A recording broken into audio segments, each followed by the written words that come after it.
président du comité association du CROEC-PACA. Bienvenue sur ce plateau de TV Expert. Bonjour, merci de me recevoir.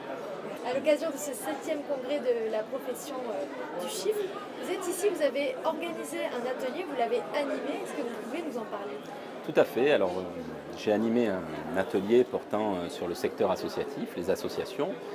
C'est un secteur qui est vraiment dans le thème, on va dire, parce qu'il est au cœur de l'économie. Alors, je vais vous donner quelques chiffres qui vont vous expliquer que les associations sont au cœur de l'économie. Il y a en France 1,3 million d'associations qui emploient 1,5 million de salariés et qui ont recours à 12 millions de bénévoles. Donc ça, c'est vraiment un pan de l'économie important et donc il a toute sa place ici dans ce contexte avec ce thème du cœur de l'économie.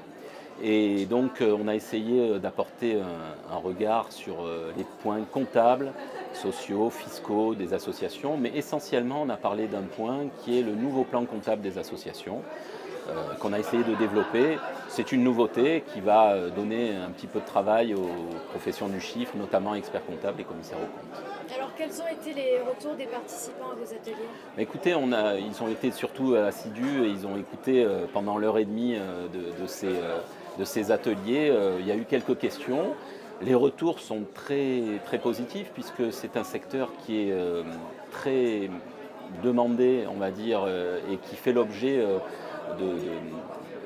d'un intérêt pour les professionnels parce que si vous voulez, c'est une partie de l'activité économique qui n'est pas touchée par les nouveaux textes comme portant sur les commissaires aux comptes, notamment avec la loi Pacte qui a réduit les dossiers que nous traitons en tant que commissaires aux comptes.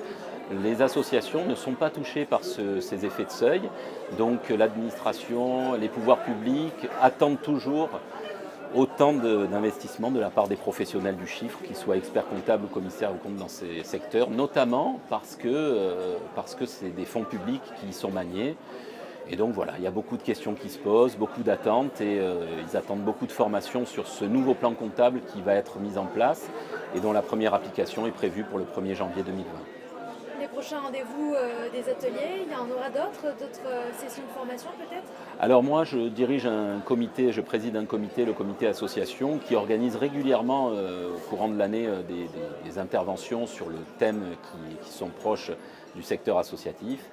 On a beaucoup fait d'interventions sur l'aspect fiscal des associations, notamment avec les correspondants associations. On l'a fait sur Nice et sur Marseille et sur Toulon.